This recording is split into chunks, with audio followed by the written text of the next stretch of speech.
की मृत्यूपत्र ह्याच्यावर भीती असते, ती भीती म्हणजे काय, मृत्यूपत्र मुळात आहे तरी काय? की मृत्यू हा निश्चित असला तरी त्याची वेळ ही सगळ्यात जास्त अनिश्चित असते. ती आपल्या मृत्यूनंतर सुकर व्हावी याच्याकरता मृत्यूपत्र हा दस्त आपण करतो. हक्कसोड पत्र यांनी एकदा रजिस्टर झालं की मालकी कायमची ट्रान्सफर होते, ती परत काढून घेता येत नाही. नॉमिनेशन बद्दल तर आपल्याकडे खूप गैरसमज आहेत. म्हणजे बऱ्याच वेळेला आम्ही नॉमिनी म्हणजे वारसा हक्काचा तिसरा कायदा होत नाही. सर, पॉवर ऑफ अटॉर्नी काय प्रकार? काल काय द्यायचा हा अधिकार फक्त जजेसच्या हातात. मी वडिलांना सांभाळलं होतं, मी आईला सांभाळलं होतं, माझा एवढा हिस्सा, हा प्रकार आता भरपूर सुरू आहे. कायद्याला एक मी सांगू इच्छितो की भावना कायद्यामध्ये टिकत नाही. मृत्यूपत्रामध्ये आपण मी अगदी थोडक्यात सांगतो, बेसिकली कुठलाही सज्ञान व्यक्ती आणि ज्याची मानसिक स्थिती उत्तम आहे तो स्वतःच्या मिळकती म्हणजे स्वकष्टार्जित मिळकती संदर्भात मृत्यूपत्र करू शकतो. मृत्यूपत्र हे लेखी असणं अपेक्षित आहे. मृत्यूपत्राची भाषा सोपी आणि स्पष्ट असावी. त्यातनं दोन द्वयार्थी काही साक्षीदार असणं मॅन्डेटरी. साक्षीदार जर नसतील तर मृत्यूपत्र वैध होणार नाही. ते प्रॉपर्टी कार्ड आणि आपलं घर आपल्या नावावर असणं म्हणजे काय असं, हा प्रकार कसा झाला? प्रॉपर्टी टॅक्सवर किंवा लाईट बिलावर माझं नाव आलं MSEBीच्या की मी मालक झालो, त्यांनी मालकी ठरत नाही. कायद्याच्या दृष्टीने इंडेक्स 2 हा सगळ्यात मोठा मालकी हक्काचा पुरावा समजला जातो. म्हणजे माझं नाव सातबाऱ्यावर आहे किंवा माझं म्हणून मी मालक झालो आणि माझं नाव सातबाऱ्यावरनं गेलं म्हणजे मी माझी मालकी हक्क गेला असा अजिबात होत नाही. 12 आणि प्रॉपर्टी कार्ड यांनी कोणाला मालकी मिळत नाही, कोणाची घेतली जात नाही. पण डिवोर्स झाला म्हणून तुमचा मालकी हक्क जात नाही.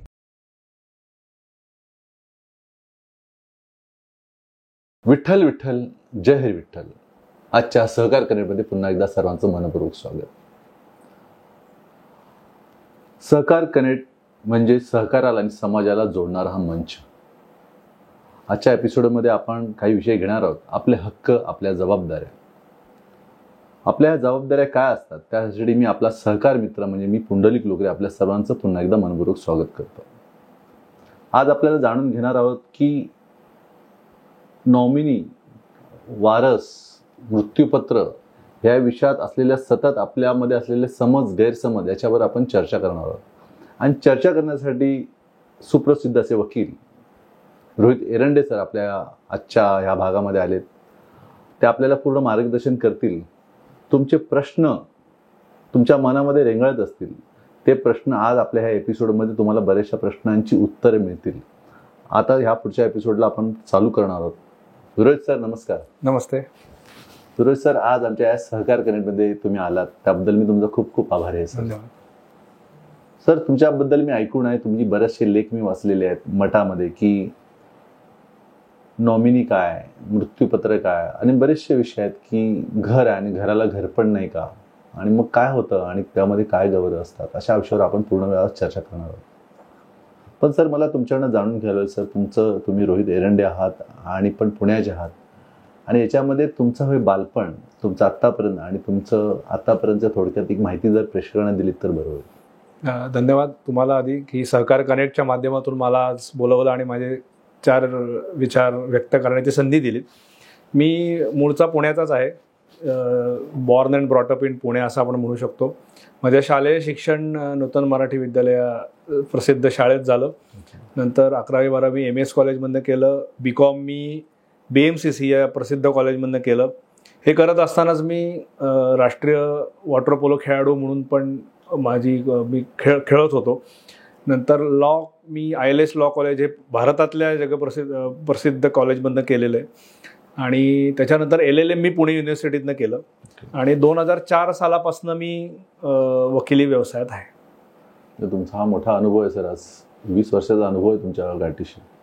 तर यामध्ये बरेचसे विषय आपण बघतोय की त्याच्यामध्ये आपण घेतो की मृत्यूपत्र ह्याच्यावर भीती असते, ती भीती म्हणजे काय, मृत्यूपत्र मुळात आहे तरी काय?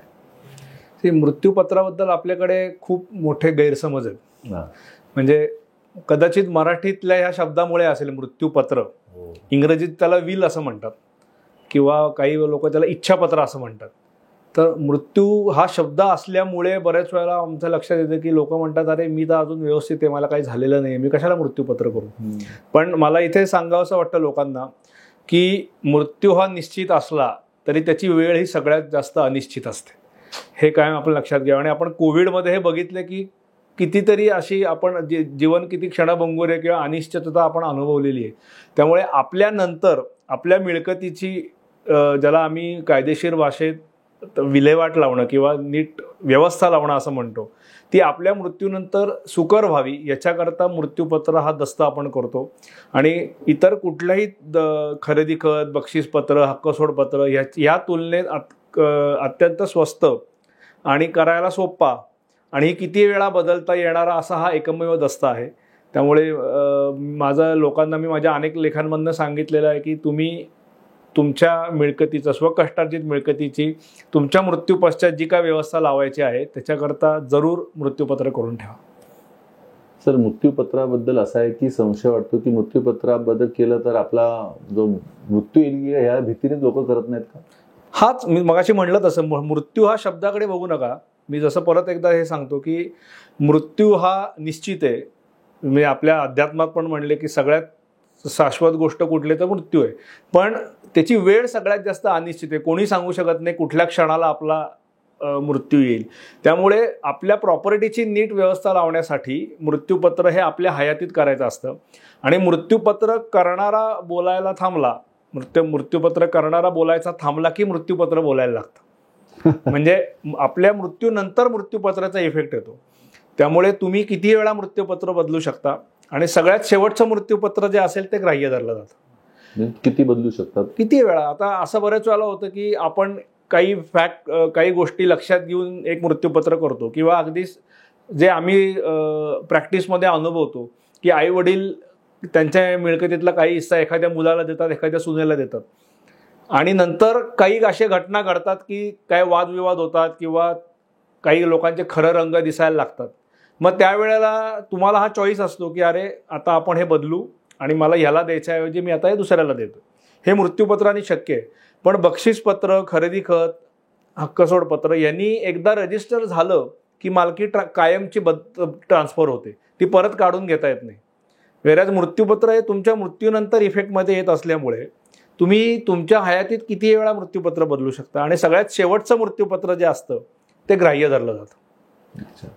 आणि वारसपत्र पण असतं त्याच्यामध्ये, वारस नेमला जातो किंवा नॉमिनेशन बद्दल तर आपल्याकडे खूप गैरसमज आहेत. म्हणजे बऱ्याच वेळेला आम्ही प्रॅक्टिसमध्ये बघतो, आम्ही लोकांना विचारतो की तुम्ही मृत्यूपत्र, जेव्हा आमच्याकडे लोक विचारायला येतात मृत्यूपत्र करायचं आहे, तेव्हा त्यांचं पहिलं म्हणणं असतं की आम्ही नॉमिनेशन केलेलं आहे, आम्हाला काय मृत्यूपत्राची गरज आहे. पण नॉमिनी हा केवळ ट्रस्टी असतो. म्हणजे आम्ही ज्याला कायद्याच्या बाबतीत स्टॉप गॅप अरेंजमेंट म्हणतो की आपल्या मृत्यूनंतर आपलं बँक FD खाती किंवा सोसायटीच्या बाबतीत मेंबरशिप हे ट्रान्सफर करण्यासाठी काहीतरी एक स्टॉप गॅप अरेंजमेंट पाहिजे. ती त्या व्यक्तीशी कॉन्टॅक्ट कोणी करायचा याच्याकरता नॉमिनी ही सोय केलेली आहे. पण नॉमिनी म्हणजे वारसा हक्काचा तिसरा कायदा होत नाही, असं सुप्रीम कोर्टाने, आपल्या मुंबई हायकोर्टाने अनेक निकालांमध्ये स्पष्ट केलेलं आहे की नॉमिनी हा वारस किंवा मालक होऊ शकत नाही. म्हणजे आपला जो वारस असतो तो नॉमिनी होऊ शकतो, पण प्रत्येक नॉमिनी हा वारस असेलच असं नाही. म्हणजे उद्या तुम्ही जनरली आपण बघतो की 99% ऑफ द टाइम आपण आपल्या पतीला किंवा मुलांना नॉमिनी नेमतो. पण कितीतरी वेळेला आम्ही असंही बघतो की जर कोणी घरातल्यांचे संबंध नीट नसतील तर जो केअरटेकर असतो किंवा एक भाचा असतो त्याला पण लोक नॉमिनी नेमतात. त्यामुळे नॉमिनी हा काही मालक होऊ शकत नाही. नॉमिनी केलं म्हणजेच विल केलंय असं नाही. रादर कायदा असा आहे की will prevails over nomination and succession. म्हणजे मृत्यूपत्र हे नॉमिनेशनवर आणि वारसा हक्क कायद्यावर पेक्षा मृत्यूपत्र सर्वश्रेष्ठ समजलं जातं. म्हणजे हे दोन जे विषय तुम्ही सांगितले की मृत्यूपत्र आणि नॉमिनेशन हे दोन वेगळे आहेत आणि त्याच्यात लोक गल्लत करतात. हो, गल्लत करतात, बरोबर आहे. नॉमिनीनी मालकी मिळत नाही, अगदी सोप्या शब्दात सांगायचं. हो सर, पॉवर ऑफ अटॉर्नी काय प्रकारचं? पॉवर ऑफ अटॉर्नी म्हणजे त्याला मराठीत कुलमुक्त्यारपत्र किंवा काही भागात वटमुक्त्यारपत्र असे. मुक्त्यार म्हणजे माझ्या वतीने मी कोणाला तरी काम करण्यासाठी नेमलेली व्यक्ती. म्हणजे मी जर तुम्हाला पॉवर ऑफ अटॉर्नी दिली तर मी प्रिन्सिपल होतो आणि तुम्ही माझे एजंट होता.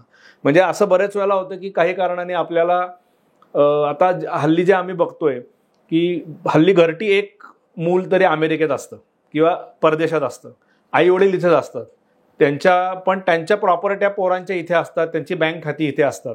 तर प्रत्येक वेळेला ते ऑपरेट करण्यासाठी ती पोरं तर इथे येऊ शकत नाहीत. तर त्याच्याकरता त्यांच्या वतीने सह्या करण्यासाठी कोणाला तरी मला नेमता यायला पाहिजे. तर पॉवर ऑफ अटॉर्नीचा कायदा असा आहे की जेव्हा तुम्ही कोणाला पॉवर ऑफ अटर्नी देता तेव्हा तुमच्या वतीने जी व्यक्ती काम करते ती जणू काही तुम्हीच ती काम केलेली आहेत असं कायदा समजतो. म्हणजे तुम्ही जी काही कायदेशीर कामं करता ती जो पॉवर ऑफ अटर्नी देतो एक्झिक्युटंट त्याच्यावर बाइंडिंग असतात. त्याला शब्दाला काय म्हणू शकतो, ज्याला आपण पॉवर ऑफ अटर्नी दिला त्या व्यक्तीला? जो देतो त्याला एक्झिक्युटंट म्हणतात आणि ज्याला मिळते तो पॉवर ऑफ अटर्नी होल्डर असं म्हणतात. POA आपण मराठीतच मी म्हणेन आता की बरेच वेळेला DAPA हा शब्द तुम्ही ऐकला असेल की development agreement power of attorney. Builder जेव्हा रिडेव्हलपमेंट होतं तेव्हा बिल्डरच्या नावाने आपण डेव्हलपमेंट ॲग्रीमेंट करतो बांधण्यासाठी आणि त्याचबरोबर आपल्या वतीने जी काही कामं करायची असतात ती पॉवर ऑफ अटर्नी त्याला देतो. फक्त पॉवर ऑफ अटर्नीचा कायदा असा आहे, त्याला आम्ही स्ट्रिक्ट इंटरप्रिटेशन असं म्हणतो की जेवढी कामं तुम्हाला करायला पॉवर ऑफ अटर्नी दिलेली असतील तेवढीच तुम्हाला करता येतं.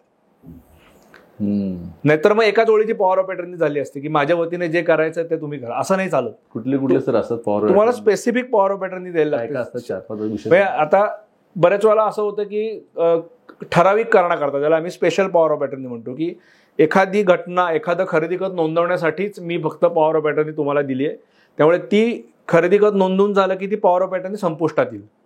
किंवा तुम्ही एक वेळ घालू शकता की ठराविक कालावधी करताच ही पॉवर ऑफ अटर्नी अस्तित्वात असेल, त्याच्यानंतर ती संपेल.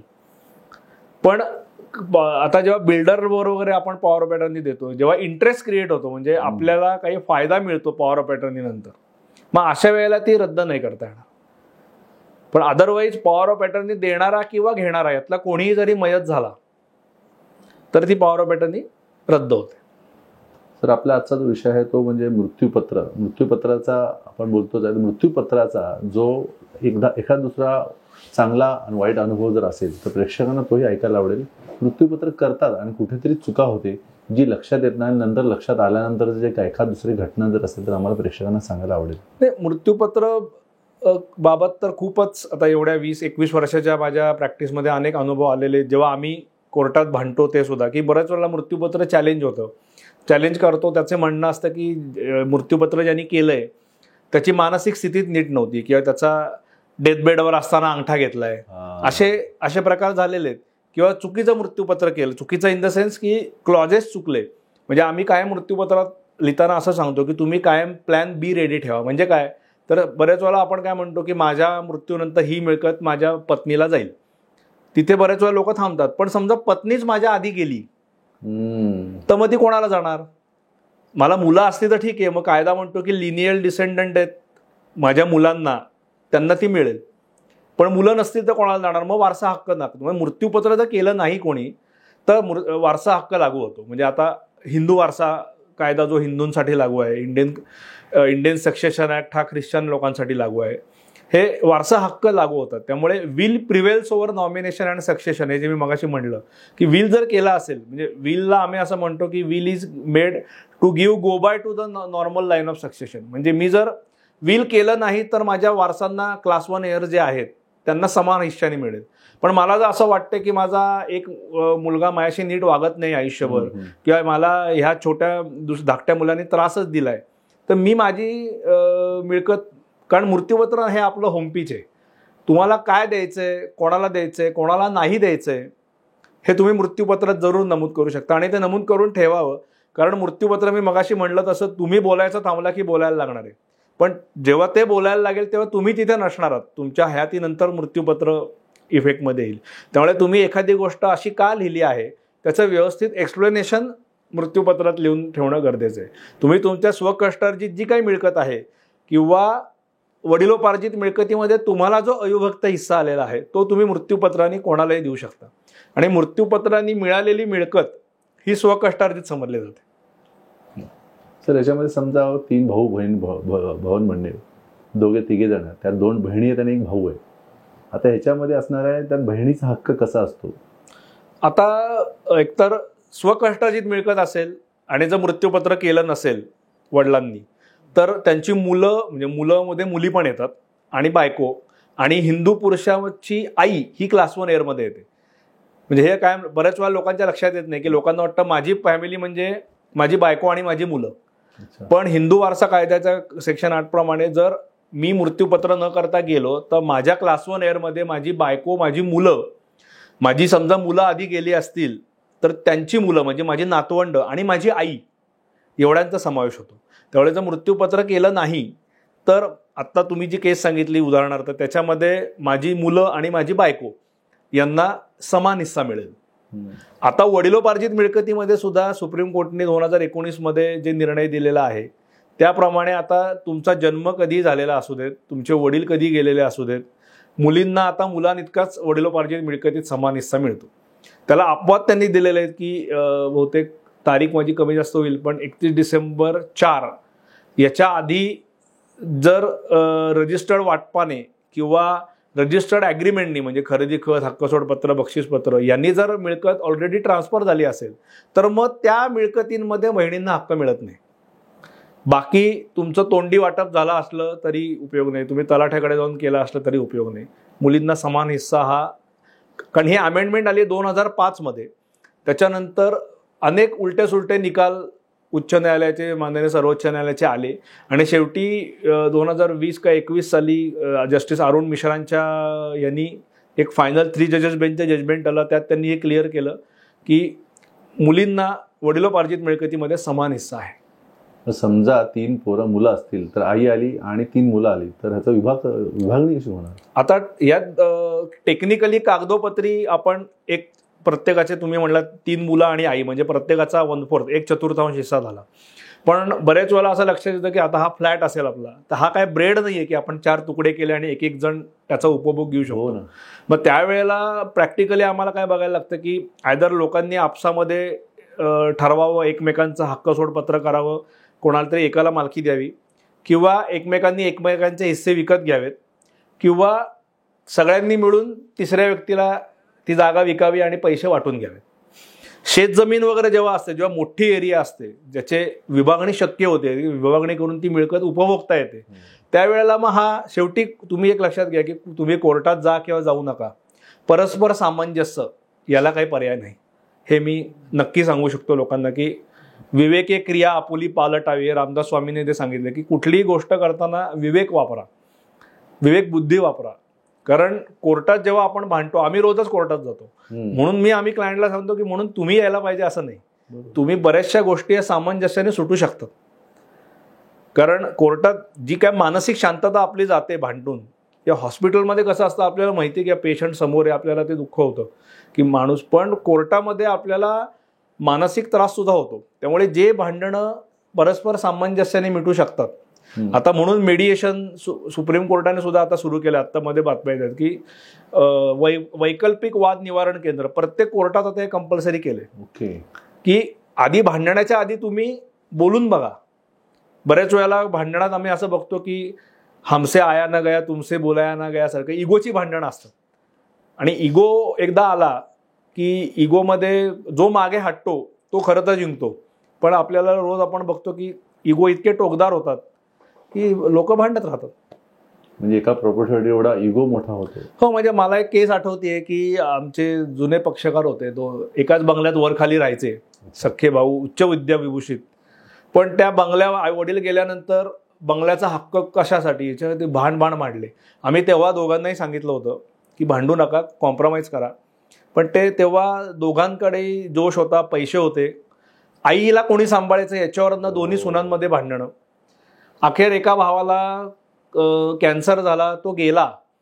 आणि त्यावेळेला जेव्हा त्यांना वैकुंठात नेलं तेव्हा धाकटा भाऊ कुठनं तरी आला आणि रडायला लागला, दादा माझं चुकलं, आपल्याला सांगितलं होतं भांड. पण तोपर्यंत वेळ गेलेली होती. त्यामुळे अशी एकदा वेळ गेली की ती परत येत नाही. कारण तुमचा कोर्टात भांडणामध्ये तुमचा पैसा जातो, मानसिक शांतता खर्च होते, ती वेळ जाते. कोर्टात जाणारा व्यक्ती कशी लोक असतात, म्हणजे कोर्टात जाईपर्यंत थांबायची गरज आहे का? नाही, आता काही करावं, सामंजस्याने करावं हे आम्ही सांगतो. पण बऱ्याच वेळा लोकांना कधी कधी असं होतं ते आवडत पण नाही, मग ते दुसरीकडे जातात. शेवटी वकिलांचं काम काय आहे की आयदर आम्ही त्यांना काउन्सिलिंग करून नाही ऐकलं तर आम्ही ते जे म्हणतात त्याच्याप्रमाणे केस दाखल करायची. निकाल काय द्यायचा हा अधिकार फक्त जजेसच्या हातात आहे. आणि ते सुद्धा अनेक गोष्टींवर अवलंबून असतो. पुरावे काय सादर केले जात आहेत, काय साक्षी दिली जाते, कायदा काय सांगतो. कारण कायदा पुस्तकात असतो, कायदा हा फॅक्ट्सला लागू होतो. तुमच्या फॅक्ट्स तशा आहेत का या बेसिसवर निकाल ठरतो. तर याच्यामध्ये समजा आई नाही, वडील नाहीत आणि मृत्यूपत्र तयार केलेलं नाही, तर प्रत्येक जण म्हणतो की मी वडिलांना सांभाळलं होतं, मी आईला सांभाळलं होतं, माझा एवढा हिस्सा हा प्रकार आता भरपूर सुरू आहे.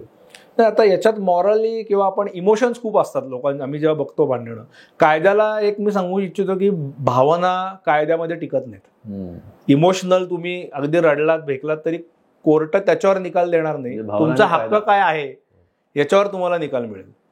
त्यामुळे मी आई वडिलांना सांभाळलं बरोबर आहे, तर हे दुसऱ्या व्यक्तीला ती जाण पाहिजे की अरे ह्यांनी सांभाळलं तर ठीक आहे, मला नको.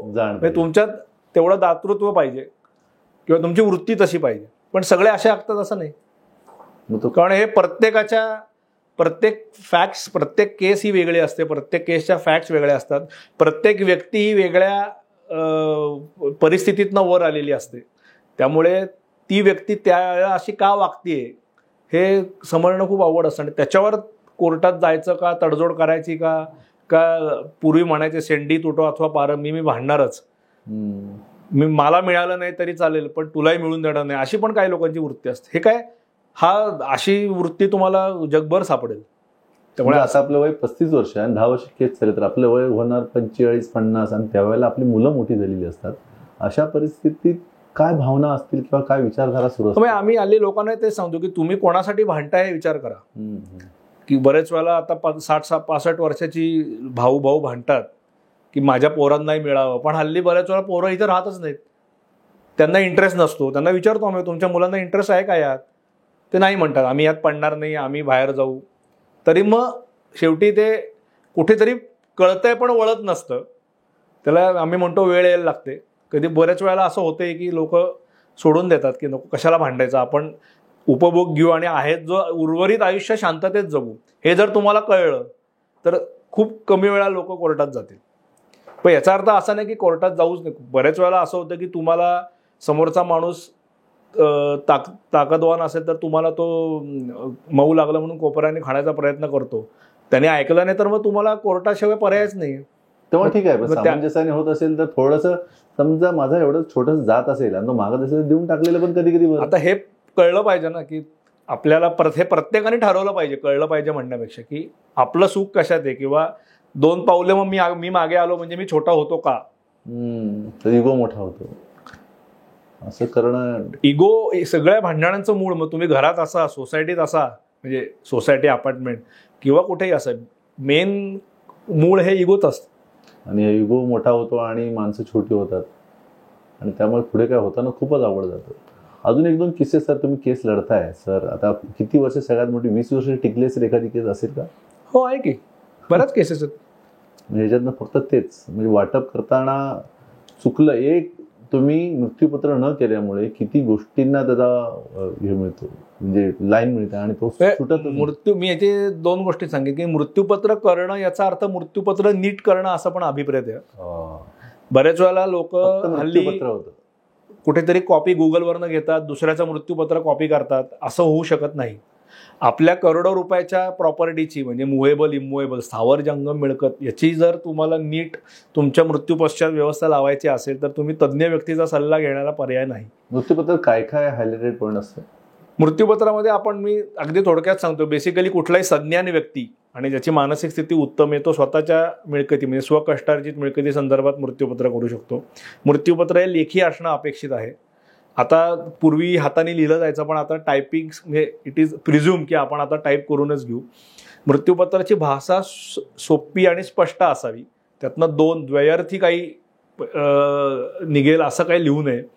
मृत्यूपत्राला 2 साक्षीदारांनी सही करणं खूप गरजेचं आहे. म्हणजे त्याच्यात असं लिहिलं जातं की मृत्यूपत्र करणाऱ्यांनी साक्षीदारांसमोर सही केली आणि साक्षीदारांनी त्या मृत्यूपत्र करणाऱ्यासमोर सही केली. साक्षीदार असणं मॅन्डेटरी. साक्षीदार जर नसतील तर मृत्यूपत्र वैध होणार नाही. त्यात सुद्धा साक्षीदार, बेनिफिशियरी जे असतात, लाभार्थी, ते मृत्यूपत्राचे साक्षीदार होऊ शकत नाहीत. आणि कारण जेव्हा कोर्टात ब्लड रिलेशन मधला पाहिजे साक्षीदार कुठलाही असू शकतो.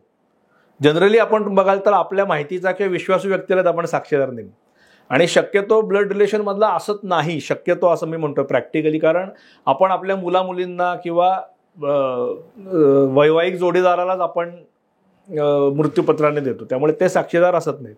आणि शक्यतो साक्षीदार हे आपल्यापेक्षा वयाने कमी असावेत, कारण जेव्हा मृत्यूपत्र सिद्ध करायची वेळ येते तेव्हा साक्षीदारच येऊन कोर्टात येऊन सांगतात.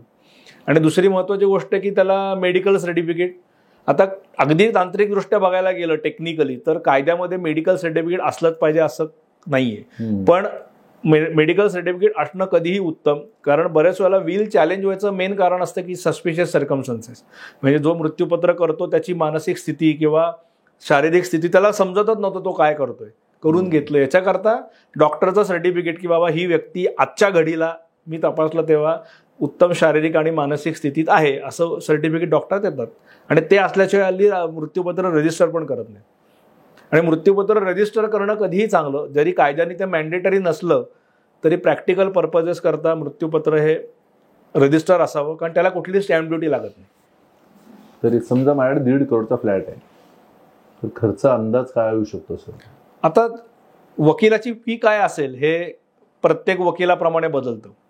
म्हणजे तुम्हाला पार 30,000पासून 35,000पासून त्या मिळकतीच्या काही पर्सेंटवर घेणारे पण वकील, ह्या फी किती घ्यावी हा त्या क्लायंट आणि वकिलांमधला हे आहे. 500 रुपयात पण होऊ शकते असतील करत, म्हणजे ते ऍप्लिकेबल नंतर होणार की काय?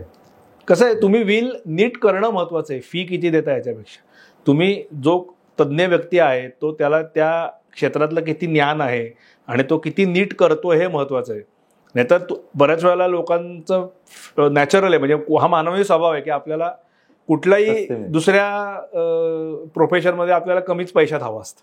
आपण हॉस्पिटलमध्ये गेलो तर आपण म्हणतो चार्जेस कमी पाहिजेत, इंटेरियर डेकोरेटर म्हणतो, आपण म्हणतो आर्किटेक्ट एवढी फी का घेतो. तसंच हे मानवी स्वभाव आहे, पण तुम्ही करताना जर नीट केलं तर जर पुढे होणारा त्रास वाचतो, कारण हा त्रास तुमच्या वारसांना होणार आहे तुम्ही गेल्यानंतर.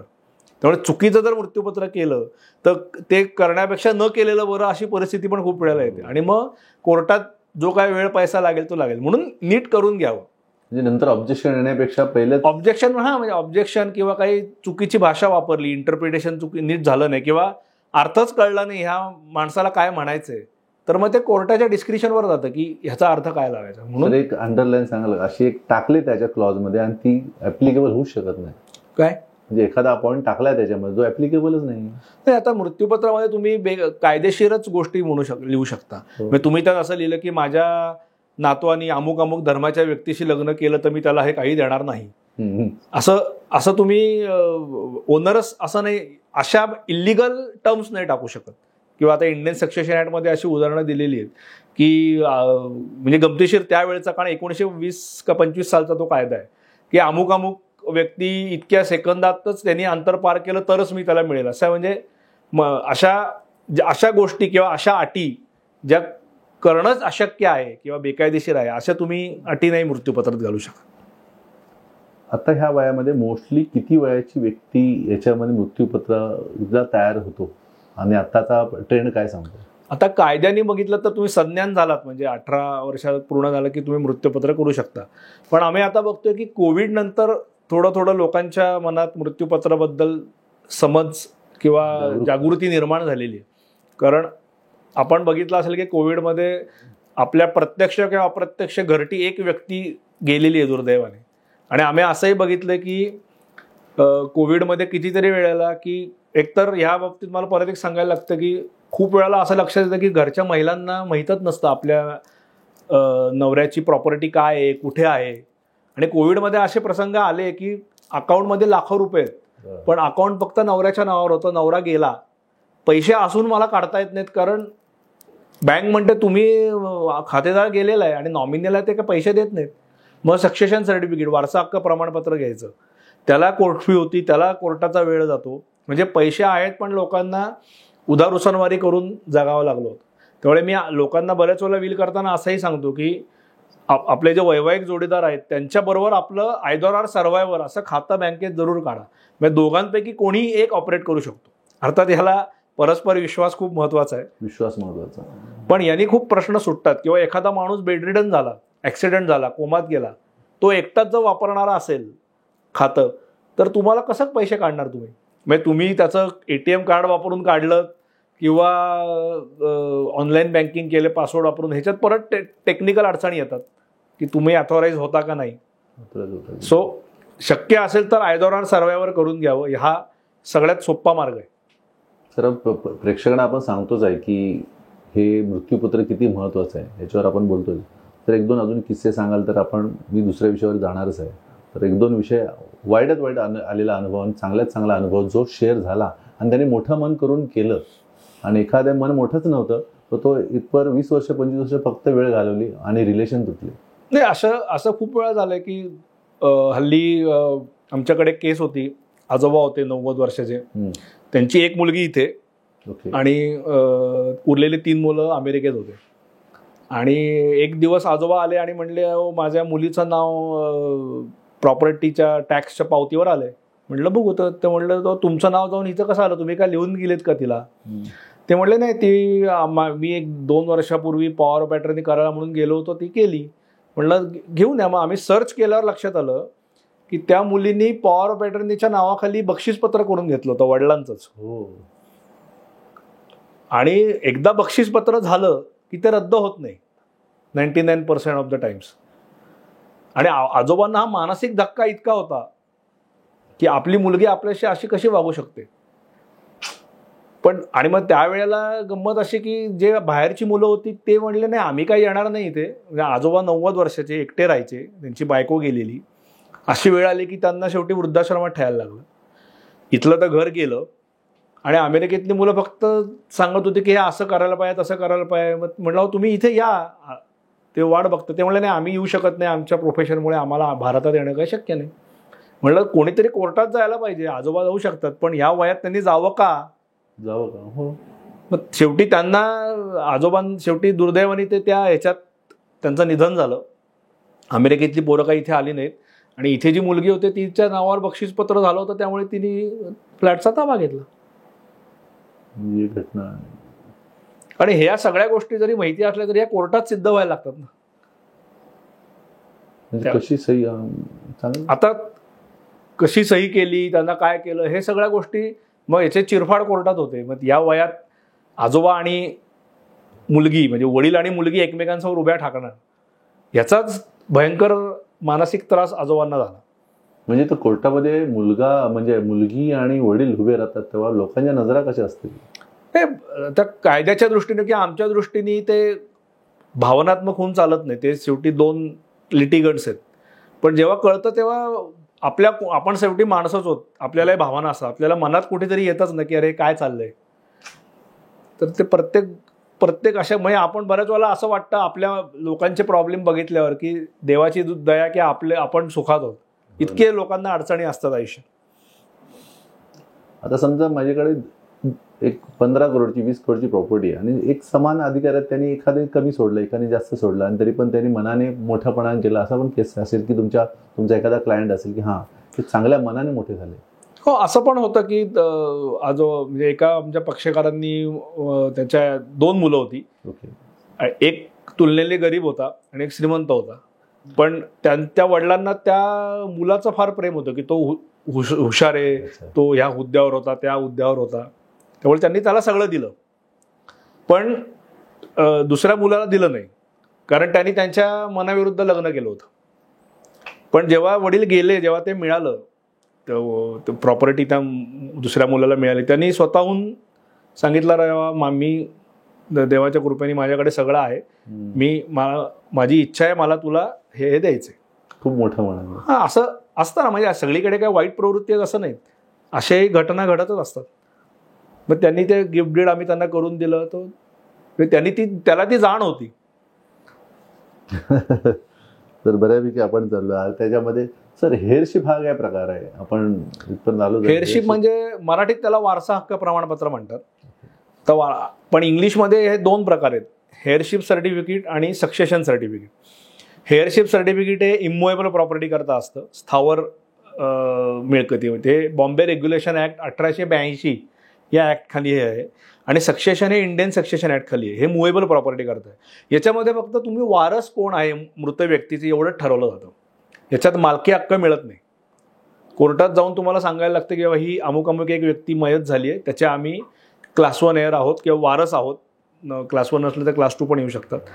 तर आम्हाला कोर्टाकडनं ठरवून मिळावं की ह्या मयत व्यक्तीचे हे वारस आहेत. आणि मग ते तुम्हाला सर्टिफिकेट सोसायटीत नाव लावायला, बँकेत पैसे काढण्यासाठी, अडलेले पैसे घेण्यासाठी हे तुम्हाला उपयोगी येतं. आता समजा मी एखाद्या सोसायटीमध्ये आहे आणि मला मेंबरशिप घ्यायची असेल सोसायटीची, तर मी काय म्हणून कुठलं कागद बनवावं लागतो सोसायटीच्या भागांमध्ये? मेंबरशिप आता आपण आपल्या विषयाने मी बोलतोय की एखादा समजा तुम्ही मेंबर असाल, ऑलरेडी फ्लॅट विकत घेतल्यावर तुम्हाला मेंबरशिप सोसायटी फॉर्म होते, तुम्हाला मेंबरशिप मिळते, तर तुम्हाला त्यावेळेला नॉमिनेशन फॉर्म भरायला लागतो. आता सोसायटीच्या बाबतीत हा फॉर्म गरजेचा आहे, अपार्टमेंटच्या बाबतीत हा प्रश्नच येत नाही. सोसायटीच्या बाबतीत नॉमिनेशन फॉर्म गरजेचा आहे. आणि आता नवीन सेक्शन 154B जो ॲड झाला आहे 2 वर्षापूर्वी, त्याच्याप्रमाणे नॉमिनीला ते प्रोव्हिजनल मेंबर म्हणून म्हणतात. म्हणजे एखादा मूळ सभासद मयत होतो तेव्हा सोसायटीमध्ये मतदान करणे, सोसायटीचे बाकीच्या गोष्टी याच्याकरता प्रोव्हिजनल मेंबरशिप नॉमिनीला मिळते. पण सुप्रीम कोर्टाने 2016 सालच्या इंद्राणी वहीच्या जजमेंटमध्ये सांगितले की वारस कोण हे ठरवायचा अधिकार सोसायटीला नाही. सोसायटीनी ज्याच्या नावाने नॉमिनेशन आहे त्याच्या नावाने मेंबरशिप ट्रान्सफर करून टाकायची. वारसांची जी काय भांडणं आहेत ते वारसांनी कोर्टात ठरवावं, कारण तो कोर्टाला अधिकार आहे. आणि जो कोर्टाचा निर्णय असेल तो पुढे सोसायटीवर बाइंडिंग राहतो. त्यामुळे उलट सोसायटीचं काम आता सोपं झालंय. नॉमिनेशन फॉर्म भरला असेल तर त्या नावाने मेंबरशिप देऊन टाकायची आणि सोसायटी इंडेमनिटी बॉन्ड त्या मेंबरकडनं घेतेच की उद्या जर कोणी काही कोर्टात गेलं तर आम्ही सोसायटीला जबाबदार धरणार नाही, तोशीष लागू देणार नाही. सर, हक्क सोड प्रमाणपत्र, हक्क कधी सोडला जातो? हक्क कधी कशा? हक्क सोड म्हणजे रिलीज डीड, ज्याला इंग्लिशमध्ये रिलीज डीड म्हणतात किंवा रेलिंक्विशमेंट डीड म्हणतात. याचा बेसिक क्रायटेरिया असा आहे की तुम्हाला काहीतरी इनहेरिटेड किंवा सबस्टॅन्टिव्ह राईट हा प्रॉपर्टीत असायला लागतो. म्हणजे थोडक्यात इनहेरिटेड प्रॉपर्टी जी असते वडिलोपार्जित आलेली, त्याच्यात जो तुम्हाला हक्क मिळतो त्याचं हक्क सोडपत्र होतं. पण उद्या समजा तुम्ही आणि तुमच्या पत्नीने मिळून एक फ्लॅट विकत घेतला तर त्याचं हक्क सोड होणार नाही टेक्निकली, कारण तुम्ही तो सेल्फ ॲक्वायर्ड प्रॉपर्टी तुमची. जेव्हा तुम्ही 4 भावंड आहात, तुमचे वडील मृत्यूपत्र न करता गेले, तेव्हा तुम्हाला त्यात जो अविभक्त हिस्सा मिळतो त्याचं अविभक्त हिस्सा हा तुम्हाला सगळ्यांना एकत्र आलेला आहे. त्याचं तुम्ही आपसामध्ये जर ट्रान्सफर केलं, म्हणजे 3 बहिणींनी भावाला दिलं आणि भावाला मालक केलं, तर आता आपल्याकडे ह्या रिलेशनमध्ये असेल तर ते नॉमिनल 500 रुपयाचा स्टॅम्प पेपरवरच होतो. पण बरेच वेळेला आम्ही हक्क सोडपत्राला सोड हक्क असा शब्द वापरतो, कारण बऱ्याच वेळेला असं दिसतं की भावांची अशी अपेक्षा असते की बहिणीचं लग्न झालंय, तिला आम्ही लग्नात सगळं दिलेलं आहे, त्यामुळे आता तिने फक्त हक्क मागू नये, कर्तव्यात. ऑफकोर्स हा काय सबगोडे 12% असं मी म्हणणार नाही, प्रत्येक केस वेगळी असते. काही वेळेला खरंच बहिणीची गरज पण असते. पण हे परत त्या भावानी आणि बहिणीने ठरवायचं की सोड हक्क का हक्क सोड, म्हणजे मनापासून सोडायचा आहे का सोडवण्यास भाग पाडायचंय, हे त्या प्रत्येक भाऊ बहिणीने ठरवायचं असतं. म्हणजे समान हक्क दिलाय, फक्त तो वैसे वर्षा केलं तर मग तिथे कुठेतरी गुंतागुंतीचे विषय सुरू होणार आणि त्याला अंतर त्याला म्हणजे लागणार नाही. खूप वेळेला आम्ही असं बघतो की मृत्यूपत्रात लिहिलेलं असतं की मी माझ्या मुलीला लग्नात अमुक अमुक दिलेलं आहे, लग्नात भरपूर दिलेलं आहे, त्यामुळे मी तिला या मृत्यूपत्राने हे देणार नाही. आम्ही जेव्हा असं विचारतो की अरे बाबा तुम्ही मुलाला नाही का लग्नात काही दिलं, ते म्हणतात नाही, मुलाला दिलं ना, मुलगा आहे तो. म्हणजे अजूनही समाजात हे अंडर करंट्स आहेत की मुलगी लग्न झाली, तिला सगळं दिलंय, ती तिच्या संसारात सुखी आहे. त्यांचं किंवा असंही दिसतं की बऱ्याच वेळेला मुली फिरकत नाहीत, भाऊ आणि वहिनीच सगळं बघतायत, खर्चाला कोणी येत नाही पण हक्काला येतात. त्यामुळे असं हा खूप ग्रे एरिया आहे मी म्हणेन. कायम असं ब्लॅक अँड व्हाईट असं काही नाहीये, प्रत्येक केस वेगळी आहे आणि प्रत्येक केसच्या फॅक्ट्सनुसार आम्हाला सल्ला द्यायला लागतो. सर, दोन्ही पण केस ऐकायला आवडतील. कुठल्या? बहिणीने हक्क मागितले आणि बहिणीने हक्क सोडले, मोठं मन केलंय बहिणीने की बहिणीचा अधिकार कायदा सांगतो की तिचा अधिकार पूर्ण आहेच, पण वैसे वर्षा दोन्ही पण आहे की तिने हक्क सोडला आणि ती हक्क खूपच मागते की मला हे पाहिजे आणि ते देत नाहीत का? असं होतं ना. आता या 56 जे सुप्रीम कोर्टाचं जजमेंट आलं ज्यात त्यांनी सांगितलं की बहिणींना समान हिस्सा आहे, तर बहिणींची नातवंड आता केस करायला लागलेत की आमच्या आजीला हिस्सा होता, तो तिला मिळाला नाही, आता द्या. आता याच्यामध्ये बऱ्याच वेळा असं असतं की 50 वर्षाचा काळ निघून गेलाय, तुम्ही कधी ते फिरकलेलं नाही आहात, पण याच्या मागे काही आपण केस तर करून बघू, काहीतरी तडजोड होईल, जे मिळेल ते मिळेल. टेक्निकली बघितलं तर त्या नातवांचा हक्क आहे, कारण जो मला हक्क मिळाला तोच हक्क माझ्या पुढे वारसांमध्ये समप्रमाणात विभागत शेवटची जी नातवंडांची जी काय शाखा आली त्याने म्हणलं आमच्या आजीला फसवलंय. काही ठिकाणी फसवलंही असेलही तिथे कोर्ट, पण असंही दिसतं की बहीण चांगल्या घरातली आहे, पण भावाची परिस्थिती गंभीर आहे, त्यावेळेला मग तरी बहीण म्हणते नाही तू हे माझ्या इच्छाचे मला द्यायलाच पाहिजे, नाही तर आम्ही कोर्टात जाऊ. तर कोर्टात जाऊ हे म्हणणं खूप सोपं आहे, पण कोर्टात जायला आणि हॉस्पिटलमध्ये जायला कोणालाच आवडत नाही. का आवडावं, की काय आनंददायी ठिकाणं नाहीत तशी. पण तिथे जाऊन मग लोक ठरवतात की शेवटी कधी कधी लोक वैतागतात की बाबा जाऊ देत, त्याला काय पाहिजे ते देऊन टाकू आणि आपण शांत राहू. शेवटी परत काय की मानसिक शांतता ही विकत मिळत नाही, ते तुम्ही ठरवायचं. विकत मिळत बाहेरचे लोक तुम्हाला सांगतील अरे करून बघ, हे करू ते करू, यातला कुठलाही माणूस तुम्हाला रुपया काढून देणार नाही किंवा तुमच्याबरोबर कोर्टात येणार नाही. हे सगळं आपल्यालाच निस्तारायचं असतं. त्यामुळे जो कोर्ट केस दाखल करतो आणि ज्याच्या विरुद्ध केस दाखल होते, दोघांनाही त्रास होतच असतात. मोठं मन केलं पाहिजे बहिणीने भावाने, पण बहिणी असं मी म्हणणार नाही की बहिणीने सोडलं पाहिजे किंवा बहिणीने अजिबात सोडलं नाही पाहिजे. हे कायदा म्हणतो की तुमचा हिस्सा आहे, तुम्ही ठरवायला पाहिजे की आपली परिस्थिती काय आहे. यातनं असं सांगणं बरोबर होणार नाही की तू श्रीमंत आहेस म्हणून तू सोड किंवा तू गरीब आहेस म्हणून तुला मिळालं पाहिजे. आणि बऱ्याच वेळा असं आम्हाला दिसतं की याची बीजं जी असतात ती कुठेतरी बालपणात असतात, की कुठेतरी वागताना वागणूक चुकीची मिळालेली असते बहिणीला किंवा भावाला, किंवा त्याला कमी लेखलेला असतं, तो मनात कुठेतरी असतं. त्यावेळेला मग ते बोलत नाहीत. म्हणजे आम्ही जसं म्हणतो, हा आपला विषय नाही तरी, की डिवोर्स केसमध्ये खरी कारणं कधीच कळत नाहीत वकिलांना, किंवा क्लायंट पण सांगतीलच असं नाही. तसं असतं की खरी कारणं कुठेतरी वेगळे असतात आणि बाहेर येताना ते वेगळे येतात. त्यामुळे हक्कसोडपत्र हा कायद्याने दिलेला अधिकार आहे, पण तो करायचा की नाही हे ज्याने त्यांनी ठरवावं. असं बऱ्याच वेळेला होतं की अगदी हसत खेळत बहिणी म्हणतात अरे आम्हाला काही नको, आम्ही स्वतःहून तुम्हाला देऊन टाकतो. ठीक आहे, त्यांचे संबंध नीट राहतात. किंवा जर याच्यात कटुता आली, व्यवहार कधी कधी करतात पण लोक, पण ते मनात कायम राहतं. मग त्यांचे नातेसंबंध मात्र कायमचं वितृष्ट येतं आणि मग ते पुढच्या पिढीमध्ये सुद्धा बऱ्याच वेळा पर्कोलेट होतं. म्हणजे मी जो आपल्याला अनुभव आहे की पाठच्या आपण एकत्र कुटुंब असायचं, आज एकत्र राहू शकत नाही. म्हणजे तेव्हा तर एवढ्या प्रॉपर्टीमध्ये एवढ्या विभाग नव्हत्या. आता हा झाला तर ह्याच्यात कायद्याने जाणं गरजेचंच आहे ना. आता त्यामुळे आता विषय आला की महिलेच्या नावावर सगळं घर आहे, तर त्याचा पुढचा वारस कोण आहे हा पण विषय येतो. म्हणजे तिची प्रॉपर्टी आहे, आता त्याचा वारस कोण आहे. महिलांच्या बाबतीमध्ये महिलांना जी काही प्रॉपर्टी मिळते अगदी नॉमिनल, ती त्यांची स्वकष्टाची समजली जाते. त्यामुळे ती त्या सेक्शन 14-15 जो हिंदू सक्सेशन ॲक्टचे आहे त्याच्यात त्यांनी व्यवस्थित माहिती दिलेली आहे. तर त्याच्याप्रमाणे महिला जर विल न करता गेली एखादी, तर तिचे वारस कोण होतात, तर नवरा आणि मुलं किंवा मुलांची मुलं. मुलगा प्रीडिसीज असेल म्हणजे आधी दुर्दैवाने मुलगा किंवा मुलगी आधीच गेले पण नातवंड जिवंत आहेत त्यांना मिळतं. महिलेच्या नावावर जर घर असेल तर नवरा आणि मुलं यांना इक्वली मिळतं. म्हणजे नवरा आहे, मला असं वाटलं की कदाचित बाईचे आई वडील येत नाहीत. मग अशी मी जसं म्हणलं, पुरुष जर गेला विल न करता तर त्याची आई येते. वडील क्लास 2 मध्ये आहेत, वडिलांना आग्रह हक्क नाहीये, आईला आहे.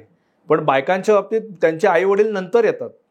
ती जर निपुत्रिक असेल आणि तिला जर मिळकत वडिलांकडनं आली असेल तर ते त्यांच्याकडे जातं. अदरवाईज महिलांच्या बाबतीत त्यांचे आई वडील यांना घेतलेले नाहीत, नवरा आणि मुलं हे इक्वली घेतात. म्हणून परत विल करणं काय गरजेचं आहे की महिला असो किंवा पुरुष आपल्या मिळकती संदर्भात, स्वकष्टाची मिळकती संदर्भात विल करणं गरजेचं. सर, आपण बऱ्याचशा विषयावर आपण चर्चा करतोय, ते प्रॉपर्टी कार्ड आणि आपलं घर आपल्या नावावर असणं म्हणजे काय, असं हा प्रकार कसा चालतो? चांगला प्रश्न आहे. कारण खूप वेळेला आम्हाला विचारला जातो की सर माझं जागा नावावर करायची किंवा माझ्या बायकोचं नाव जागेवर घालायचं, मुलाचं नाव जागेवर घालायचं. तर जागा नावावर करणे म्हणजे काय, हा खूप बेसिक प्रश्न आहे. आणि बऱ्याच वेळा लोकांना असं वाटतं की प्रॉपर्टी टॅक्सवर किंवा लाईट बिलावर माझं नाव आलं MSEBच्या की मी मालक झालो, तर त्यांनी मालकी ठरत नाही. मालकी हक्काचे कायद्याच्या दृष्टीने इंडेक्स 2 हा सगळ्यात मोठा मालकी हक्काचा पुरावा समजला जातो. इंडेक्स 2 म्हणजे काय, तर कुठलाही तुम्ही जेव्हा डॉक्युमेंट रजिस्टर्ड करता, खरेदी खत, हक्क सोडपत्र, बक्षीसपत्र, त्याचं रजिस्ट्रेशन ॲक्ट प्रमाणे जो तुम्हाला उतारा मिळतो त्याला इंडेक्स 2 म्हणतात आणि तो कायदेशीरदृष्ट्या मालकी हक्काचा पुरावा गणला जातो. मृत्यूपत्र हे सुद्धा तुमच्या मालकी हक्काचा एक पुरावा आहे. बऱ्याच वेळा लोकांचे खूप मोठे गैरसमज होतात की 7/12 उतारा किंवा शहरी भागात प्रॉपर्टी कार्डवर नाव आहे किंवा नाव लावायचंय, यांनी खूप मोठा गजब होतो. आता अख्ख्या भारतामध्ये हा कायदा आहे की याला 7/12 आणि प्रॉपर्टी कार्ड याला रेव्हेन्यू रेकॉर्ड म्हणतात, म्हणजे मुलकी महसुली रेकॉर्ड. यांनी मालकी मिळत नाही, म्हणजे यांनी मालकी ठरत नाही. म्हणजे माझं नाव 7/12वर आहे किंवा माझा म्हणून मी मालक झालो आणि माझं नाव 7/12वरनं गेलं म्हणजे मी माझी मालकी हक्क गेला असं अजिबात होत नाही. हे सुप्रीम कोर्टाने आणि आपल्या वेगवेगळ्या हायकोर्ट्सनी अनेक निकालांमधनं हे अख्ख्या भारतात क्लिअर केलेलं आहे की 7/12 आणि प्रॉपर्टी कार्ड यांनी कोणाला मालकी मिळत नाही, कोणाची घेतली जात नाही. तुम्ही जर कधी 7/12 बघितलात किंवा प्रॉपर्टी कार्ड याच्यावर मालक हा शब्द सुद्धा लिहिलेला नाही. 7/12 हा उतारा नंबर, गाव नमुना उतारा 7 आणि गाव नमुना उतारा 12 अशा 2 वेगवेगळ्या उतार्यांचं मिळून बनलेलं आहे. म्हणजे त्याच्यात ऑक्युपंट्स कोण आहेत आणि थोडक्यात पीक पाण्याची नोंद वगैरे या 2 उताराचा मिळून 7 आणि 12चे 2 उतारे आहेत. त्याचा आपण बोली भाषेत 7/12चा उतारा म्हणतो.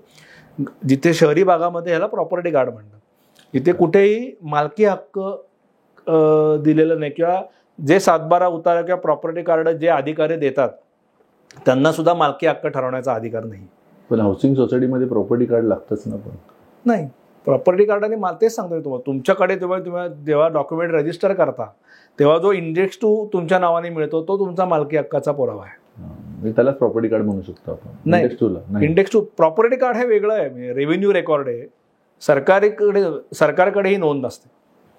मालकी हक्काच्या दृष्टीने हे 2 कागद महत्वाचे नाही, यांनी मालकी ठरत नाही. बाकी त्यांच्या जागी वेगळं महत्व आहे की आता शेतीसाठी तर खूप वेळेला पीक पाणी काय आहे, इक्विपमेंट काय आहे, पोट खराबा किती आहे, याच्याकरता 7/12 आहे. म्हणजे 7/12 हा जमिनीचा आरसा आहे की त्याच्याकडे बघून तुम्हाला कळतं की ही जमीन कशा प्रकारची आहे, लागवड योग्य आहे, भोगवटादार नंबर 1 आहे, 2 आहे, या अशा खूप गोष्टी. हा वेगळा विषय पूर्ण. पण मालकी हक्क पुरतं जर आपण बोलायचं झालं तर 7/12वर माझं नाव आलं किंवा नाही आलं म्हणून कोणाचा हक्क जातो किंवा हक्क मिळत नाही. त्याच्याकरता ती प्रोसिजर वेगळीच. सर आता आपण आलोच आहोत, महिलांचा विषय आपण घेतलाच आहे. महिला आल्या की महिला सगळ्यांमध्ये येतात आणि त्यामध्ये कुठेतरी वितुष्ट येऊ शकतं, भीती असते की घटस्फोट झालाय. घटस्फोट झाल्यामुळे आता त्याच्यात होणारे वादविवाद आणि त्याचं पुढचं काय असणार आहे याच्यावर काय तुम्ही मार्गदर्शन कराल?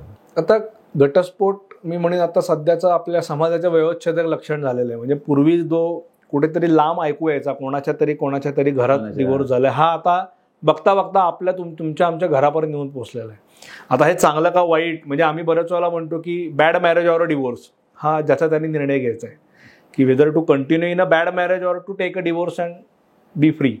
पण जेव्हा डिवोर्स होतो किंवा वेळ येते तेव्हा आपण जेव्हा लग्न करतो तेव्हा डोक्यात डिवोर्स होईल असं कधीच कोणाच्या डोक्यात पण नसतं. त्यामुळे आपण तेव्हा घेताना प्रॉपर्टी सगळं एकमेकांच्या नावावर घेतो सगळं, पण कधीतरी काहीतरी गोष्टी बिनसत जातात आणि मग ते शेवटचा रिझॉर्ट म्हणून डिवोर्स होतो. पण जेव्हा आपण एकमेकांच्या नावावर घेतो प्रॉपर्ट्या आणि डिवोर्स होतो तर आम्ही जनरली डिवोर्सच्या आधी ह्या प्रॉपर्ट्यांचं नाव एकमेकांचं कमी करण्यासाठी बक्षीसपत्र किंवा एकाने दुसऱ्याचा हिस्सा विकत घ्यायचा हे आधीच करायला लागतं. समजा घटस्फोट झाला, तुम्ही नवरा बायको राहणार नाही, पण कायद्याच्या दृष्टीने तुमची 2 नावं जर असतील खरेदी खतावर तर तुम्ही दोघं 50-50% मालक तसेच राहता. म्हणजे डिवोर्स झाला म्हणून तुमचा मालकी हक्क जात नाही. त्यामुळे जर तुम्हाला डिवोर्स घ्यायचा असेल तर आणि तुमच्या संयुक्त नावावर जर प्रॉपर्टी असेल तर तिच्याकरता तुम्हाला आधीच त्याचे काय एकमेकांना बक्षीस द्यायचं आहे काय एकमेकांकडनं विकत घ्यायचं हे ठरवायला लागेल. हे प्रत्येक केसच्या फॅक्ट्सप्रमाणे बदलतं. पण जर डिवोर्स झाला आणि तुम्ही हे व्यवहार केले नाहीत आणि उद्या तुम्हाला विकायची वेळ आली तिसऱ्या माणसाला तर दुसऱ्या व्यक्तीच्या संमतीशिवाय तो व्यवहार होणार नाही. जरी तुम्ही नवरा बायको नसलात तरी कायदेशीरदृष्ट्या तुम्ही 2 सज्ञान व्यक्ती आहात ज्यांनी हा व्यवहार केलेला आहे. आता त्याच्यामध्ये 2 वेगळे झाले आणि त्यांना 4 मुलं आहेत. मग मुलं जरी डिवोर्स झाला तरी तुम्ही आईबाप कायम राहता मुलांचे. बऱ्याच वेळा लोकांना असं वाटतं मी दुसरं लग्न केलं म्हणजे ती माझी मुलं ही त्यांची आई झाली वगैरे. तर कायदेशीरदृष्ट्या असं कायदेशीर पालकत्व मिळत नाही. जर तुम्हाला कायदेशीर पालकत्व हवा असेल तर तुम्ही त्या मुलांना दत्तक घ्यायला लागतं. म्हणजे एखाद्या पुरुषाचा डिवोर्स झाला आणि त्याला एक मुलगा आहे आणि त्याने दुसरं लग्न केलं त्या बाईने तर ती बाई ही त्या पोराची आई होत नाही. म्हणजे सावत्र आई हा शब्द आपण बोलीभाषेत वापरतो, असा शब्द कायद्यात नाहीये. जर त्या बाईला इच्छा असेल तर ते बाळ तिला दत्तक घेता येईल, पण याच्याकरता त्या मुलाची आणि त्याच्या म्हणजे बायोलॉजिकल आईची संमती असणं गरजेचं आहे. त्यामुळे मी लग्न केलं दुसरं म्हणजे मी त्यांचे कायदेशीर आई वडील होत नाही. स्टेप फादर, स्टेप मदर हे बोलीभाषेतले शब्द आहेत. सावत्र आई, सावत्र वडील, सावत्र मुलगा. आणि त्या सावत्र मुलांना माझ्या प्रॉपर्टीत काय राईट मिळत नाही. मी पण म्हणजे माझा डिवोर्स झाला, मी दुसऱ्या बाईशी लग्न केलं आणि तिला 2 मुलं आहेत पहिल्या लग्नापासून, ते माझ्या ह्याच्यात येत नाहीत. माझा हिस्सा हा माझ्या मुलांना आणि माझ्या दुसऱ्या बायकोला, जी माझी कारण माझी पहिली बायको आता अस्तित्वात राहिली नाही, तिचं कायदेशीर अस्तित्व संपलं माझ्या दृष्टीने.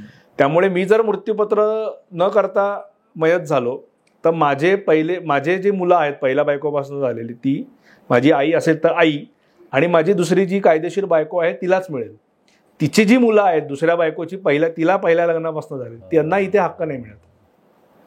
तर एखाद दुसरी केस स्टडी सांगा, म्हणजे प्रेक्षकांना समजून की हे वाद कुठल्या दिशेने जातात आणि परत त्यासाठी परत भांडणं करत राहतात. नाही, याच्यामध्ये मी रिडेव्हलपमेंटचे पण आम्ही आता आमचे खूप काम आहेत त्यात असं बघतो की हल्ली लिव्ह इन रिलेशनशिपमध्ये पण खूप लोक राहतात.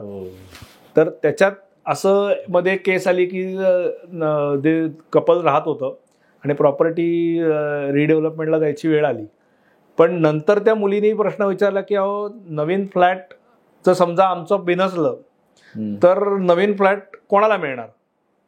तर कायदेशीर दृष्ट्या तुम्ही कुठल्या नात्यात राहतात ह्याला कायद्याने आता महत्व नाही. तुम्ही 2 सज्ञान व्यक्ती एकत्र राहताय आणि सज्ञान व्यक्तींनी फ्लॅट विकत घेतलाय, त्यामुळे जो नवीन फ्लॅट मिळणार आहे तो त्या 2 सज्ञान व्यक्तींनाच मिळणार आहे. आणि तुमचं रिलेशनशिप जर बिघडली तर ती तुम्हाला वेगळ्या लेवलवर विस्तारायला लागेल, पण कायद्याच्या दृष्टीने तुम्ही दोघं मालक होणार. ऐसा भी होता है. म्हणजे हा कायद्याची भरपूर वेगळं दिलेले, ज्याप्रमाणे आपल्या भारतीय राज्यघटनेनुसार आपल्याला काही गोष्टी तयार केल्या त्या. म्हणजे मी परत ते सांगतो की जसं डॉक्टर बाबासाहेब आंबेडकरांनी आपल्याला सांगितलं शिका आणि संघटित व्हा, हे सगळ्यांना लागू आहे. तुम्ही कुठल्या जाती धर्माचे हे काही उपयोगाचं नाही. तुम्ही शिकलात, तुमच्या कायदेशीर हक्कांची आणि हक्कांबरोबर कर्तव्यांची पण जाण आपल्याला होते. कारण एकाचा हक्क हा दुसऱ्याचं कर्तव्य असतो. कधी माझा हक्क असेल ते तुमचं कर्तव्य असेल आणि तुमचा जे हक्क असेल ते माझं कर्तव्य असेल. त्यामुळे हे दोन्ही हँड इन हँड जातात. जसं पाडगावकर साहेब म्हणतात तुमचं आणि आमचं सेम असतं, तसंच आहे. हक्क आणि अधिकार हे प्रत्येकाला असतात, प्रत्येकाचे सारखे असतात आणि प्रत्येकाने ते दुसऱ्याचे रिस्पेक्ट करायला पाहिजे. याच्यामध्ये तोच विषय येतो की माझे हक्क आहे पण मी जबाबदारी घेणार नाही. हे सगळ्यांनाच हवं असतं ना की जबाबदारी नको असते, हक्क हवे असतात. आणि हक्का जबाबदारी नसल्यामुळे मग तो फक्त भांडण्याची विषय आणि हे करत राहणार. म्हणजे मी म्हटलं की ह्याच्यामध्ये आपल्याकडे प्रॉपर्टीसाठी बरेचशी भांडणं होत असतात आणि समता संपत्ती आणि प्रॉपर्टीसाठी किती प्रयत्न करावेत हे लोकांनी, ते पण खूप मोठा विषय. चालूच राहतात ना ते. शेवटी मी सुरुवातीला जसं म्हणलं होतं की आपण ठरवायचं की कुठे थांबायचंय, पण एखादा जर कोर्टात गेला आणि जर तो चालतच राहिला तर तुम्हाला कोर्टात जायलाच लागतं. तर थांबायचं असेल तर अजून थांबण्यासाठी काय काय करायला लागेल? म्हणजे 4 भिंतीत बसून एकदा डिस्कशन तरी नाही. बरेच वेळा आम्ही सांगतो की बाबा बोलल्याने, मी मगाशी म्हणलं तसं हमसे आया न गया तुमसे बोलाया न गया, की मला वाटत असतं त्यांनी मला बोलायला पाहिजे, त्याला वाटत असतं मी आधी जायला पाहिजे. तर त्याला आईस ब्रेकिंग जे म्हणतो की कोण पहिलं स्टेप घेणार, ती एकदा घेतली ना की लक्षात येतं अरे त्याला पण असंच वाटत असतं. तो तुमचा मनाचा मोठेपणा की तुम्ही आधी गेलात. आणि बरेच वेळेला जे वाद मोठा म्हणजे आपण त्याला नासूर होणं म्हणतो ते तिथल्या तिथे मिटून जातात. किंवा तुमच्या समाजातले, तुमच्या नातेवाईकांमधले, तुमच्या मित्रमैत्रिणींमधले जे वडीलधारी व्यक्ती ज्यांना मान आहे अशा लोकांना तुम्ही मध्ये मध्यस्थी करून पण तुमचे प्रॉब्लेम संपू शकतात. शेवटी हे आपली इच्छा पाहिजे. आपण घोड्याला पाण्यापर्यंत नेणं जे म्हणतात तसं आहे. तुमची इच्छा असेल तर होणार. सर तुम्ही आता मध्यस्थी बोललात की एखादा आपल्याला ज्याला आपण मानतो त्या व्यक्तीला, तुमच्यासारख्या वकिलांना किंवा एखादा मध्यस्थीला जर यामध्ये घेतलं तर त्यातनं प्रश्न दोन्ही बाजूने सोडवतील. नसेल तर 4 भिंतीमध्ये बसून ह्या विषयाला अजून कुठे दिशा देता येईल का? आता उलट कायद्याने मेडिएशन, जो आर्बिट्रेशन मेडिएशन अँड कन्सिलेशन ऍक्ट आहे त्याच्याप्रमाणे तुम्ही अशा मेडिएटर व्यक्ती नेमू शकता की त्याचं काम काय, तो काही जज करणार नाही, तो दोघांचं ऐकेल आणि दोघांनाही सल्ले देईल की बाबा ह्याचं हे म्हणणं आहे, त्याचं ते म्हणणं आहे, तुम्ही मध्यम मार्ग हा काढा. हे कुठे आहे असतं? कुठे कोणी होऊ शकतं. आता आर्बिट्रेशन कन्सिलेशन ऍक्ट जो आहे त्याच्यात मेडिएशन हा मोठा, मी म्हणेन की अजून त्याला लोकांपर्यंत कदाचित पोहोचलेला नाहीये. पण कोण होऊ शकतो याच्यामध्ये? कोणी, तुम्ही कोणालाही मध्यस्थ म्हणून नेमू शकता. त्याला शिक्षण लागतं, काय लागतं? हा, म्हणजे आता ती बेसिक क्वालिफिकेशन, संज्ञान व्यक्ती, आणि अर्थात तुम्हाला त्याच्यावर विश्वास पाहिजे. आणि जर त्या मेडिएटरनी सुचवलेलं तुम्हाला मान्य झालं, मी अगदी सोप्या शब्दात सांगतोय कारण त्याला काही टेक्निकॅलिटीज अजून आहेत, जर ते मान्य झालं तरी ती कोर्टाच्या डिक्रीसारखी त्याला बाइंडिंगनेस होतो. म्हणजे कोर्टात न जाताही तुम्ही तुमचा वाद परस्पर सामंजस्याने सोडू शकता, त्याचं टिपण करू शकता आणि ते बाइंडिंग होतं. मग ते कोणी नंतर त्याच्यापासून कोणी म्हणू शकत नाही हे मला आता मान्य नाही. पण याच्यात काय होतं, तुमचं वेळ वाचतो, पैसा वाचतो, आणि कोर्टात जाण्यासाठी जे काही अजून श्रम होतात मानसिक शारीरिक तेही वाचतात. पण हे परत कसं आहे, कोणाला कंपल्शन नाही करतात, हे तुमचं तुम्ही ठरवलं पाहिजे. आणि प्रत्येक वादविवाद हे काही मेडिएटरच्या ह्याच्यात नाही. म्हणजे आता एखादा खून झाला किंवा एखाद्याने फ्रॉड केलाय हे मेडिएटर नाही नेमू. पण वैयक्तिक जिथे नातेसंबंध येतात, नातेसंबंधांमधले वाद किंवा दोन कंपन्यांमधले वाद, की माल दिलाय पण पैसे दिले नाही आहेत किंवा माल डिफेक्टिव्ह निघालाय, तर अशा वेळेला ते दोन्ही कंपन्या कुठल्या तरी मेडिएटरला नेमू शकतात. ते दोन्हीकडचं ऐकून तो तुम्हाला सांगतो. आणि शेवटी मेडिएटरचं मानायचं की नाही तुमच्यावर आहे. पण जर मेडिएटरचं तुम्ही ऐकलं आणि तुम्ही एक कॉमन टर्म्स ड्राफ्ट केल्यात आणि सह्या केल्यात, त्या मात्र तुम्हाला मान्यच करायला. पण हा मी म्हणेन की खूप गरजेचं आहे. ज्याला काउन्सिलिंग आपण जे म्हणतो ना, याच्यात जे नवीन या क्षेत्रात येणार आहेत त्यांच्यासाठी हा खूप मोठा काय म्हणेन मी ॲरिना आहे की व्यवसायाचा. आणि याचे वेगवेगळे आता लंडनला वगैरे पण कोर्सेस आहेत, लोक करतात आणि सक्सेस रेट पण चांगला आहे. सर, आपण आता एंडला आलोय. दोन गोष्टींमध्ये मी बघतोय की सर तुम्ही ॲज अ वकील म्हणून, आता आम्ही जेव्हा चर्चासत्रात बघितलं की तुमचा एक मोठा अनुभव आहे, तुम्ही लोकांना असा मार्ग निवडा की कदाचित मी गरज नसेल, म्हणजे तुमची गरज नसेल, पण तुम्ही असा मध्यस्थी नेमा, तुम्ही तो विषय हे करा, तुम्ही एक फोन करा ना, विचारा की हा चल आपण बसूया म्हणून. असं कसा बोलायचं हा पण प्रश्न येतो सर. सगळ्यात सोपं पत्र लिहा किंवा व्हॉट्सअपवर मेसेज करा, ईमेल करा. बरेच वेळा आम्ही असं लोकांना सांगतो की जेव्हा आमच्याकडे प्रश्न घेऊन येतात, इस्पेशली डिवोर्स किंवा भावांची भांडणं, की तुमचे खरे जे प्रश्न आहेत ना ते लिहून काढा. तुम्ही जेव्हा लिहायला बसताना तेव्हा बऱ्याच वेळा लक्षात येतं की आपण कुठल्या तरी फुटकळ विषयाला उगीच महत्त्व देतोय, किंवा खरी प्रॉब्लेम आहेत काय आहेत हे लिहिल्यावर कळतं. आणि तुम्ही एखादं पत्र पाठवू शकता की बा मला असं वाटतंय की हे माझे प्रश्न आहेत, तुझे काय आहेत, तर आपण समोरासमोर बसून मिटू, किंवा माझ्या दृष्टीने ही त्रयस्थ व्यक्ती आहे, याला आपण मेडिएटर नेमू, आपण आपला प्रश्न सुटतोय का बघू. म्हणजे यू नेव्हर नो की तो पण ती व्यक्ती ह्याचाच वाट बघत असेल. सर, म्हणजे तुम्ही ड्राफ्ट सांगता की असा एक ड्राफ्ट असावा जेणेकरून त्यातनं तुम्ही मला बोलायचं आहे आणि ह्या गोष्टी आपण बोलूया, पण गरज नसलेले विषय बोलायचे नाहीत, पण ज्या गोष्टी हव्यात त्यातल्या एक दोन लाईन सांगा ना की हा तुम्ही बोला एकदा.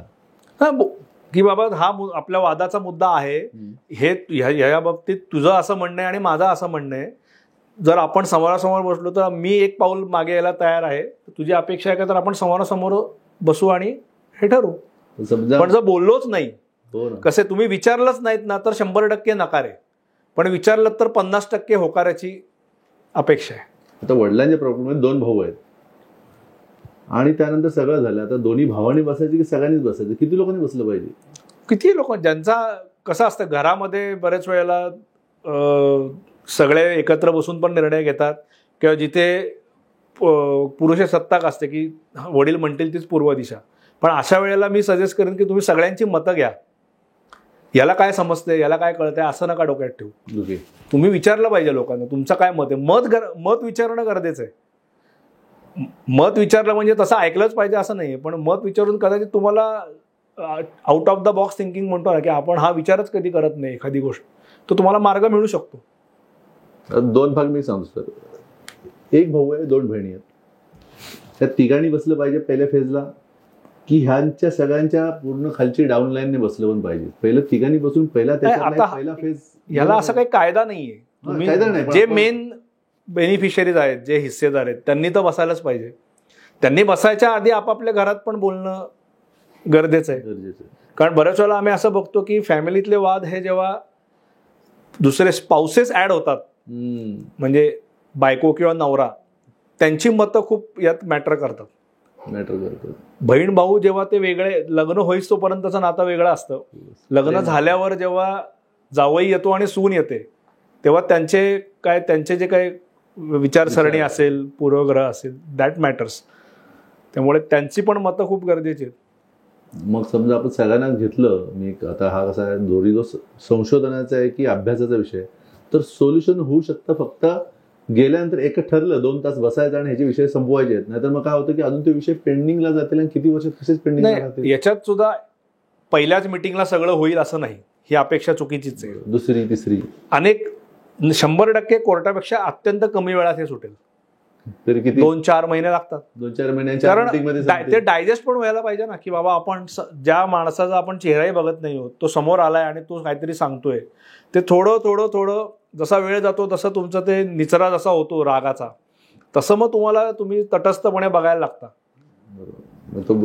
सगळं थांबलेले विषय एका याच्यात पटलावर येतील, नंतर एका याच्यात होईल असे अपेक्षाही करणं चुकीचं आहे. 6 महिने लागले तर लागू देत ना, पण कोर्टात 6 वर्ष घालवायची का इथे 6 महिने आणि तुलनेने कमी खर्चात करायचा, हा तुमचा निर्णय. 6 महिन्यात ही गोष्ट आपण करू शकतो जर आपल्याला 4-5 मीटिंग झाल्यानंतर आपल्या जुनी काही भांडणं असतील, जुना काय वाद असेल, जुना काय संशय असेल, प्रश्न असतील, ते तिथल्याच सगळे विरघळून पडतील. खूप वेळेला गैरसमज पण झालेले असतात. ते मला असं बोलला तसं बोलला, हा म्हणजे मी का बोललो किंवा त्याची पार्श्वभूमी काय होती, तू काय ऐकलंस किंवा तुला कोणीतरी काहीतरी सांगितलं, ह्या ज्या कानगोष्टी होतात, अरे मी असं ऐकलं, हा तुझ्याबद्दल असं बोलत होता, तिथल्याच फोन लावायला पाहिजे. ते हे न विचारल्यामुळे ते भांडणं होतात. भांडणं कुठं होतं सर, मला पण असं दिसतंय की जर आपल्या नात्यांमध्ये कोणतरी एखादा बाहेरची व्यक्ती जर बोलत असेल तर तिथल्याला फोन लावायचा, अरे बाबा असं तू माझ्याबद्दल बोललास का, म्हणजे तो परत कधी बोलणार नाही का.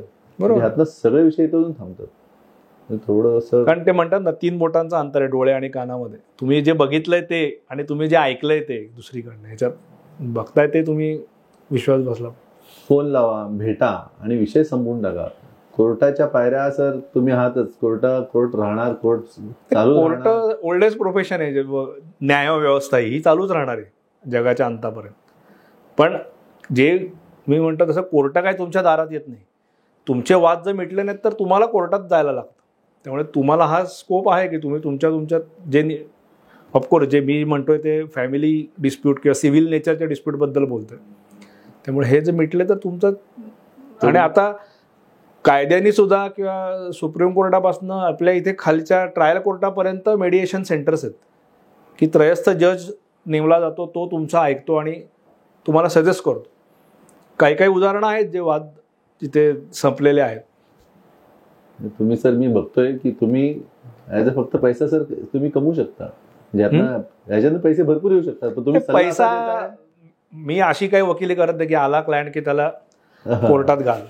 हा म्हणजे माझी प्रयत्न असतो की कोर्टात न जाता मॅटर संपतंय का, नाही झालं तर मग कोर्ट आहेच आहे. पण तो जर इथपर्यंत आला तर तो संपलेला बरा. पण तुम्ही माझ्यासोबत येणार, तुम्ही काय केस लढवायला सगळेजण. आम्ही रोजच कोर्टात जातो, ते क्लायंटनी ठरवायचं आमच्याबरोबर रोज यायचंय की नाही. मग तो घायल चित्रपटातला डायलॉग आहे, तारीख पे तारीख, तो तारीख तो पिक्चर बद्दल मी बोलणार नाही कारण ते अतिरंजित असतं आणि प्रत्यक्षातलं कोर्ट जर तुमच्यावर कधी वेळ आली जायची काही कारणाने तर एकदम वेगळं चित्र असतं, काही फिल्मीबाजी नसते. पण कोर्टाची एक वेगळी प्रोसिजर आहे त्याला. कारण कसं आहे, कुठलाही निर्णय हा कायदेशीर पद्धतीने व्हायला लागतो आणि तो होण्यासाठी काही प्रोसिजर दिलेली आहे. ती तुम्ही एकदम पहिलीतनं 10वीत नाही बसत, तुम्हाला ती प्रोसिजर फॉलो करायलाच लागते. बऱ्याच वेळा लोकांना वाटतं काय झालं 2 महिन्यात निकाल लावा वगैरे, असं प्रॅक्टिकली होत नाही. कारण त्याच्यात खूप प्रत्येक केसच्या फॅक्ट्स वेगळ्या असतात, त्याचे अनेक वेगवेगळ्या पार्श्वभूमी वेगळी आहे. त्यामुळे अपेक्षा लोकांची बरोबर आहे की वर्षानुवर्ष केसेस चालतात त्या संपून, पण त्याच्यात प्रत्येक कारणं खूप आहेत. म्हणजे त्याच्यात गेलो तर ते कायम हा विवादास्पद विषय राहतो. सर तुम्ही आता चाललंय आता सरकार किंवा आपण जर आपल्याला काय मागायचं असेल तर सरकारकडनं अशा कुठल्या गोष्टी लवकर झाल्या तर लोकांच्या ह्या प्रश्नांना उत्तर मिळतील असं काय? कुठल्या गोष्टी म्हणजे साधारण? म्हणजे हा जो विषय आजचा आपण घेतला की सरकारने ह्याकडे कुठे दखल घेतली पाहिजे का? सरकारने बेसिकली आता युजर फ्रेंडली हे करायला पाहिजे. किंवा आता काही ठिकाणी, आता मला माहीत नाही काही दुबईमध्ये वगैरे AI बेस्ड त्यांनी